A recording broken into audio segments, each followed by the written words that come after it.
Ampifaliana mandraka trany no iarabananao tonga soa indray mitsidika ny fampizarana izay ataontsika eto amin'ny pejy zava-manahirana vehivavy.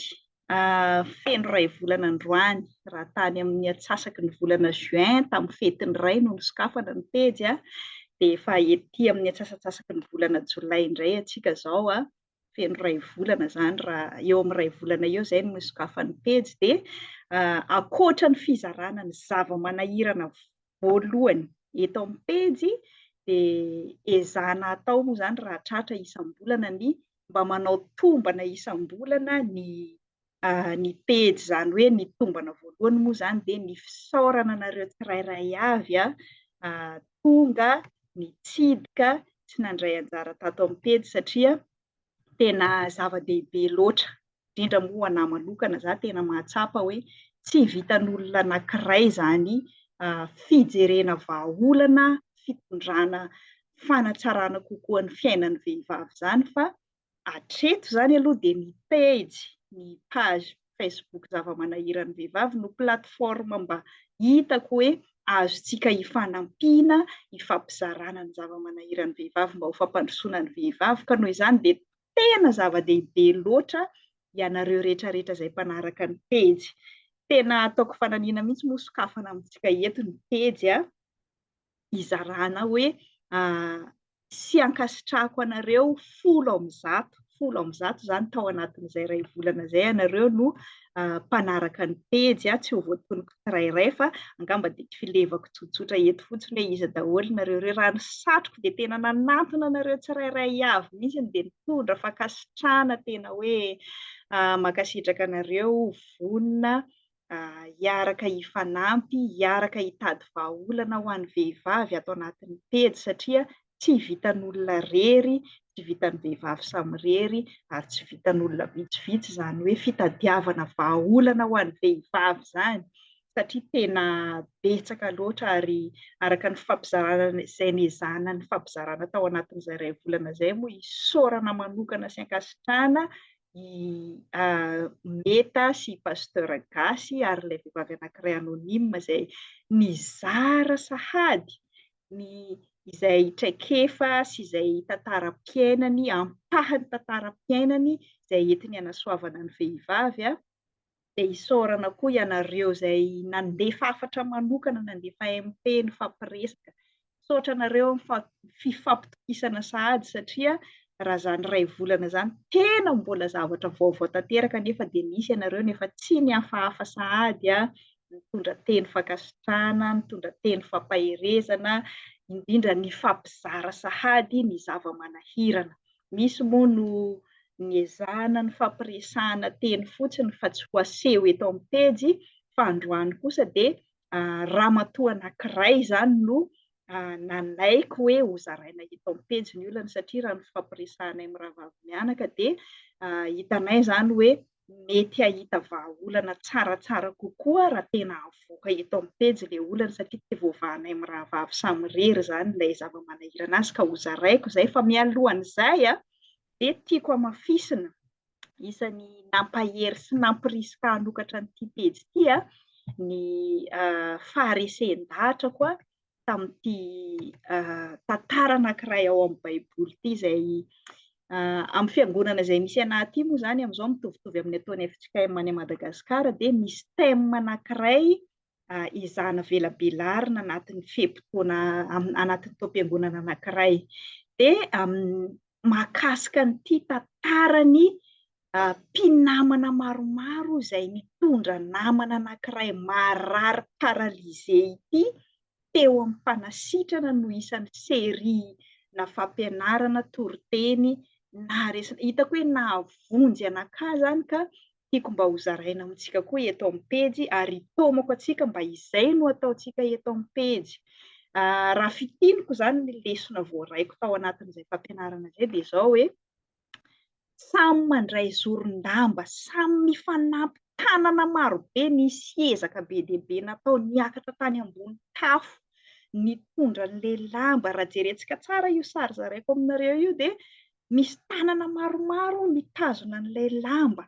nampidinana an'ilay olona marary dia misy tanana maromaro koa avy aty ambany aty mandray anazy, zany hoe ilay olona marary zany, ilay olona paralysé efa tsy afaka izy, tsy afaka hanao n'inona fa isika rehetrarehetra izay atao hoe resy lahatra mba manam-pitiavana sy mba malahelo no ndao ray ifanometanana samy handray zoron-damba kely hitondrana ny zava-manahirana vehivavy ho amin'ny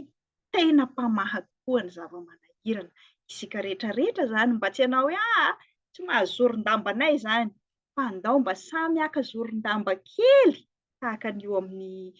sary izay zaraiko io hiaraka hitondra an'izany zava-manahirana vehivavy zany isika, fa ny fiarahantsika mifanometanana samy mandray ny zoron-dambantsika no ahafahantsika mitondra fanatsarana kokoa, mitondra vahaolana kokoa amin'ny zava-manahirana vehivavy, fa tsy anao izay mijery anie, tsy isika izay manaraka ny pejy, ary indrindra indrindra tsy isika vehivavy no hiteny hoe tsy mahazo zoron-dambanay zany zava-manahirana vehivavy zany, fa ny zava-manahirana anakara efa tsy hitako izay anaovana anazy. Ny zava-manahirana antsika tompoko tsy ho tapitra mihitsy. Ary isan'ny tena hitako hoe nahataraiky anakahy vao tena nilancé tamin'izao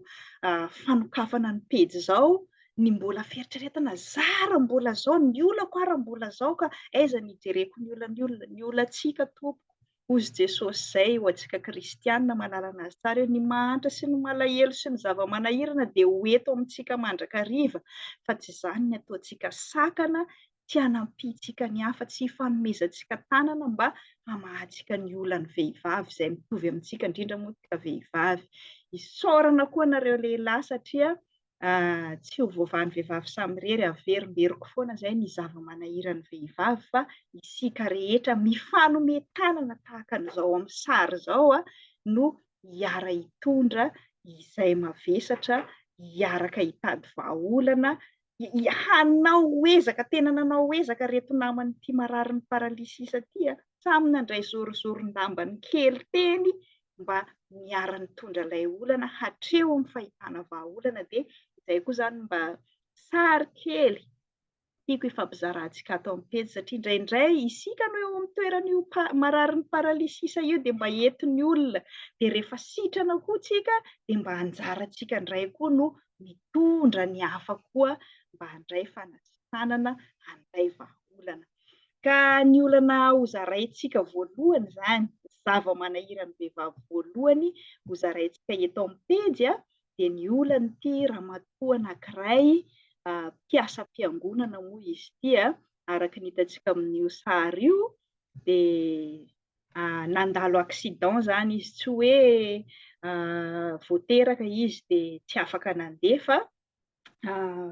noho ny accident izay nahazo anazy zany dia lasa mipetraka amin'ny fauteuil roulant araka izao hitantsika izao izy. Amin'ny Facebook ny anarany dia Albertine Lanike. Aminay baka aty moa moa ohatran'izay ilay anarana, fa ny tena anarany dia Mélanie Albertine. Araka ny efa nolazaiko teo, mpiasa-piangonana anankiray izy io any Madagasikara, 27 taona izy. Tena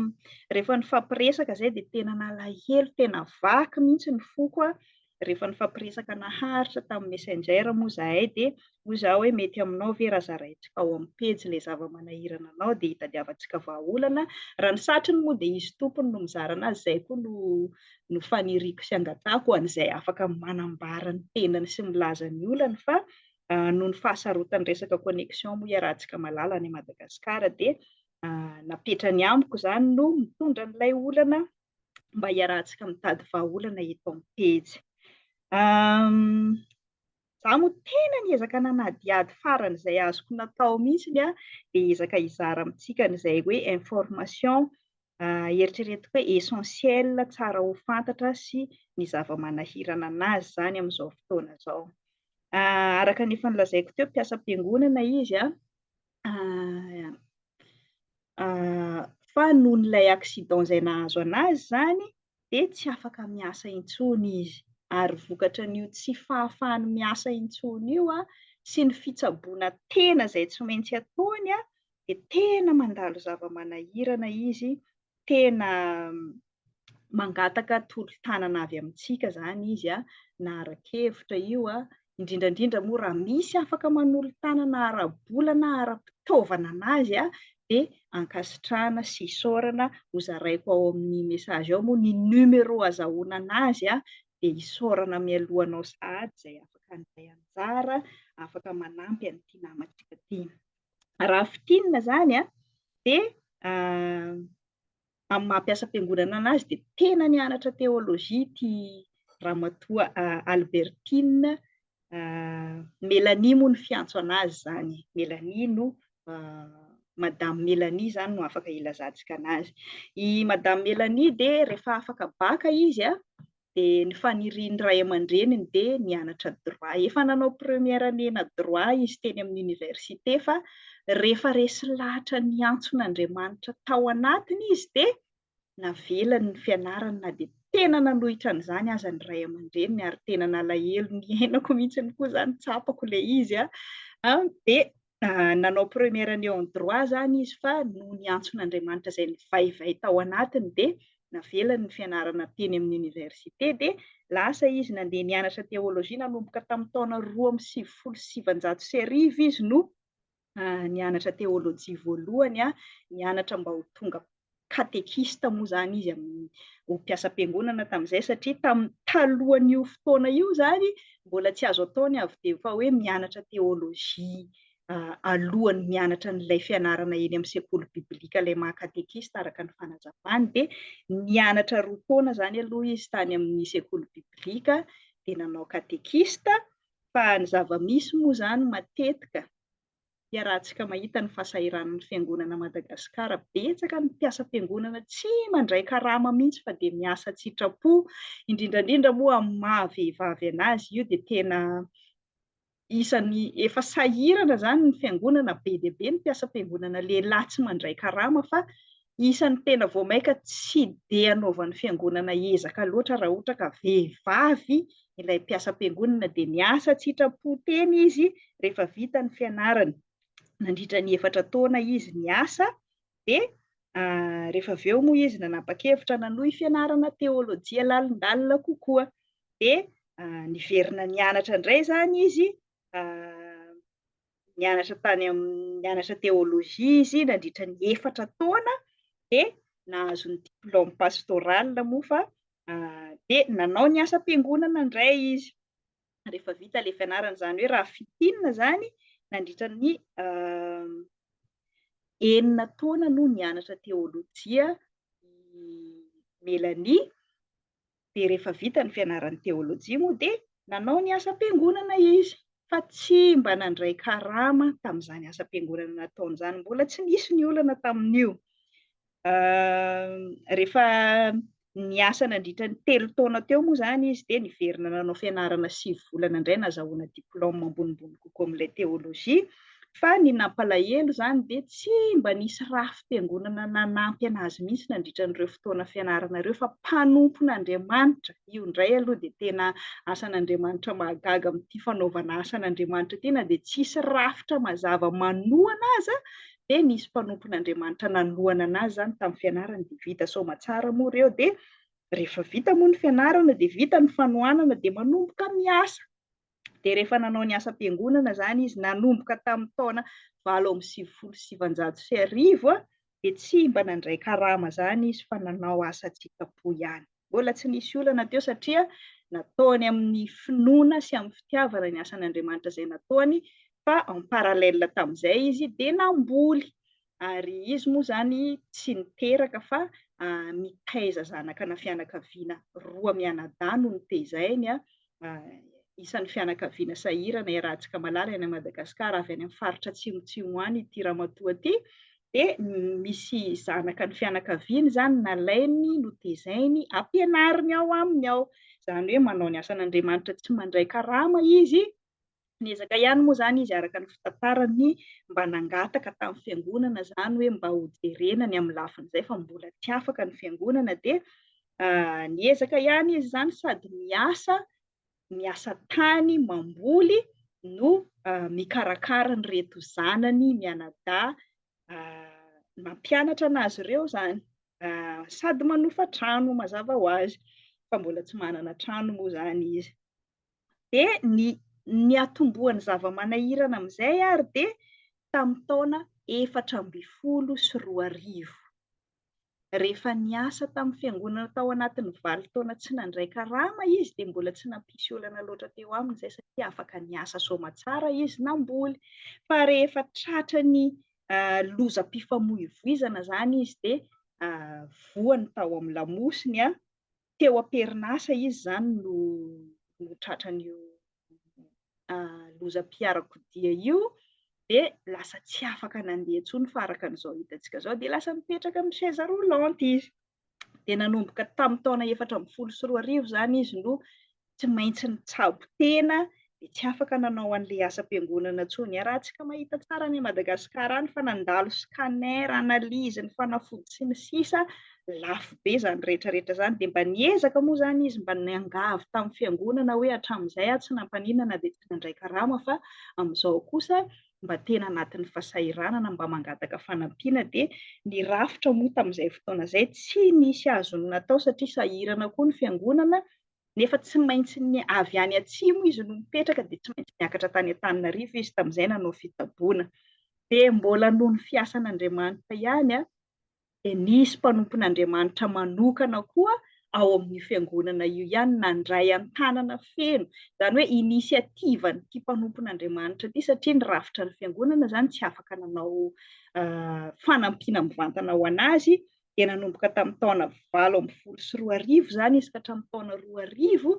no nantoany ity fiasam-piangonana ity ny fitsaboana anazy manontolo tany Antananarivo de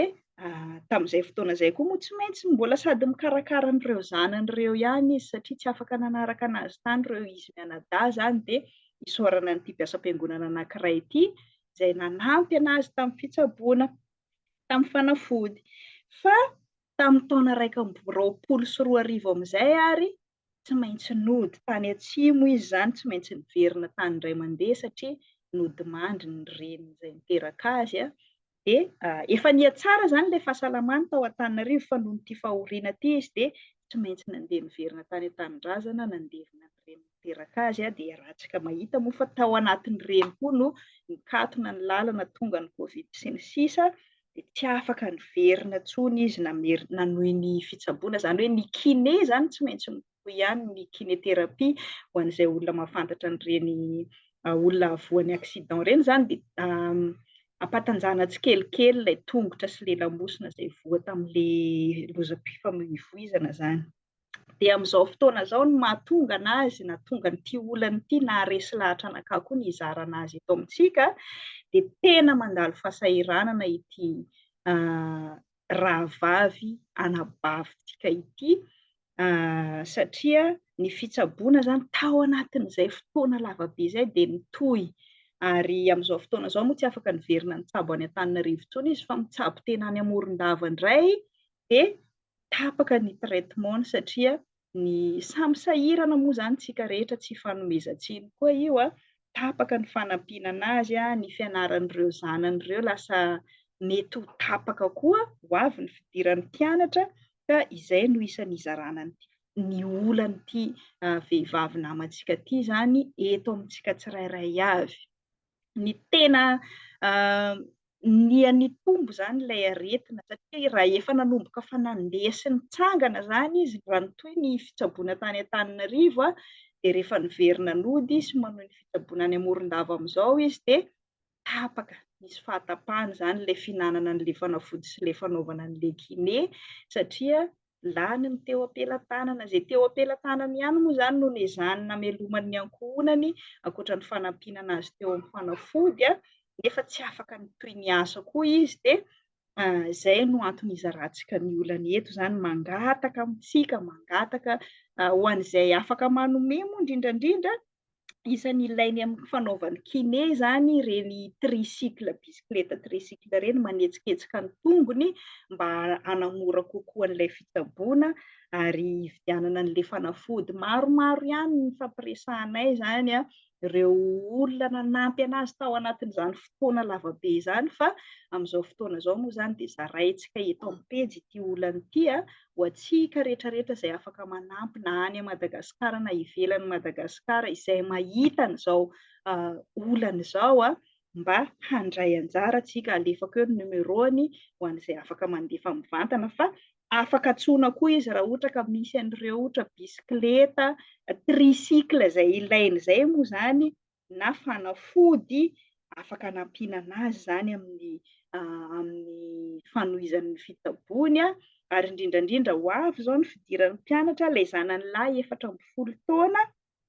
classe de 4e, classe de samy 14 taona izy mianadahy, fa ilay vehivavy izany classe de 4e fa lehilahy classe de 3e tokony hiditra hianatra ary zareo isan'ny zava-manahirana anazy daholo izany, satria ny fitsaboana tapaka satria lany ny ampelantanana, ny hofa-trano any Morondava izy amin'izao, nefa ny zanany tsy maintsy mijanona any amin'ny toerana misy anazy any, izy mianadahy kely mianatra dia mangataka fanampiana amintsika, mangataka soso-kevitra amintsika izy satria araka ny fanazavany izany, satria moa rehefa misy olana dia matetika isan'ny olana amin'ny famahana olana dia misy ny olona te hitondra vahaolana tsy dia maharesy lahatra loatra n'ilay tompony olana na tsy hainy ny mijery anazy. Fa rehefa tena nifampiresaka naharitra tamin'ity ramatoa rahavavy ray aman-dreny namana ity zany dia isan'ny tena manana herim-po izy, mbola mahavita zao izy raha hanao varotra. Isan'ny talenta nomen'Andriamanitra anazy koa moa izany izay, satria ilay miasa tany izany efa tsy possible intsony amin'ilay toe-pahasalamany amin'izao, fa mbola afaka soma tsara zao izy manangona entana any ambanivohitra dia mivarotra an'izany, na vary io, na filao maina io, na karazam-bokatra, dia mbola afaka manan-karama. Efa izy izany manana expérience ary manana fahavonona hanatanteraka an'izay fitadiavam-bola izay, fa ny fond hoentina manomboka anazy, ny vola izay ilana manomboka anazy izany no mba sy soso-kevitra na toro-lalana amin'ny fahafahana mba mifanampy eto amin'ity pejy araka ny teneniny teo, samy mba mandray izay zoron-dambany kely eny na fitondrana am-bavaka izay kely mihitsy fa zava-dehibe ho anao izay mihaino an'izao na manaraka an'izao fifampizarana eto izao izany dia tena raisina tanandroa sy isaorana sahady, fa izy izany rehefa tena mifampiresaka moa izany izay dia tena voafehiny izany ny fanatanterahana an'izay mandavan-taona, raha mba misy manana afaka zaraina aminy ka ataony fond, afaka izy hozy izy manan-karama telo na efadaha eo manangona an'ilay vokatra miaraka amin'izareo izany izy manangona ny vokatra dia mivarotra anazy dia arakaraka an'ilay vokatra misy tena nilazainy en détail mihitsy moa izany ilay izy hoe na ny transport na ny sakafon'ireo ilay olona miasa ireo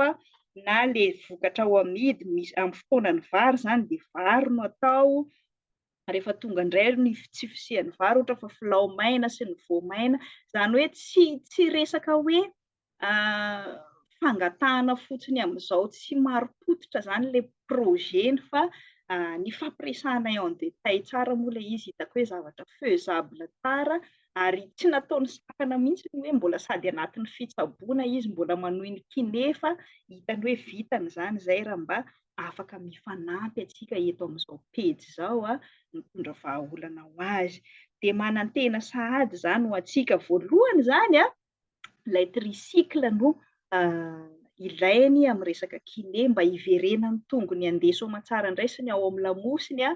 dia ny faharoa ilay fond mba ahafahany manao an'izay varotra izay, mba tsy ankin-doha foana amin'ny fanampiana izy, fa rehefa mahazo fond izy dia hanao an'io varotra io mitohy izy dia afaka sady mikarakara ny fianarany zanany izy. Raha manana fitaovana izany ianareo afaka hanampiana ny fampidirana hianatra an'ireo zazareo dia raisina tanandroa koa,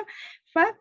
izaho moa rehefa miezaka mamaha olana, rehefa mifampiresaka amin'olona ohatran'io izany dia sady mijery ny hoe inona ny projet à court terme, izany hoe ilay maika izany ilay fitsaboana sy ilay fianaran'ireo zazareo, sy ny à long terme dia mba maniry koa izy raha mba raha mba misy afaka manampy anazy na amin'ny alalan'io fond zay ometsika io zany mba maniry izy indray andro rehefa misy ny ampelatanana mba maniry hanana trano sahala am'izao. Tena izy mihitsy nandefa an'io endrikana trano io mba manana trano kely afaka iarahan'izy mianaka mipetraka zany eo amin'ny 12 m² eo izy io trano io. Io zany no mba vinavina nofinofiny à long terme raha sitraka ao de mandraisa anjara na amin'ny commentaire na amin'ny vavaka na amin'ny vahaolana zay azonao atao mba hanampiana an'ity namantsika ty fa ao anatin'ny fitsaboana zany izy nefa de tapaka tanteraka aloha zany noho ny tsy fahampiana. Araka ny mesazinay farany moa zany vao avy nahazo fanampiana kely izy de mba mitohy kely aloha ny fitsaboana anazy nefa tsy à long terme zay ka mangavy mangataka mpitiavana antsika tsirairay avy zay manan-katolotra mba ahafahan'ity namantsika ty zany hanohy an'izay fitsaboana sy mba miay ny fiveloman'izy telo mianaka izay. De mamerina hatrany hatrany fisaorana tsy fankasitrananao zay manaraka ny pejy de manantena antsika rehetrarehetra koa handray anjara mivantana, tsy hijery fotsiny ihany na hiaino fotsiny ihany na anao hoe inona koa zay mba vitany 500 kely ananako fa zay kely anananao tompoko na hevitra na vola na fitaovana indrindra fanafody zay ilainy amin'ny fitsaboana zay mitohy ataony isan'andro de alefaso amin'ny laharana Airtel Money zay misoratra amin'ny anarany Mélanie Albertine ho tononoko eto ihany sady soratako ao amin'ny page 033 48 327 69 033 48 327 69 ahafahanao miresaka mivantana aminy mampahery anazy mandefa mesazy mandefa zay mba tratranao ho fanampitsika an'io vehivavy zay tena mandalo zava-manahirana eo amin'ny fiainana io. De manantena iezana moa zany ny fampizara amintsika eto ihany hoe manao ahoana ny vokatry ny fifanampiana zay ataontsika fa matoky sy manantena fa afaka samy handray zoron-damba kely zay ananana izay tratra ahafahantsika manampy an'ity vehivavy manana zava-manahirana ity. Tsika de mamerina fankasitrahana tany ho antsika rehetrarehetra tompoko amin'ny manaraka indray.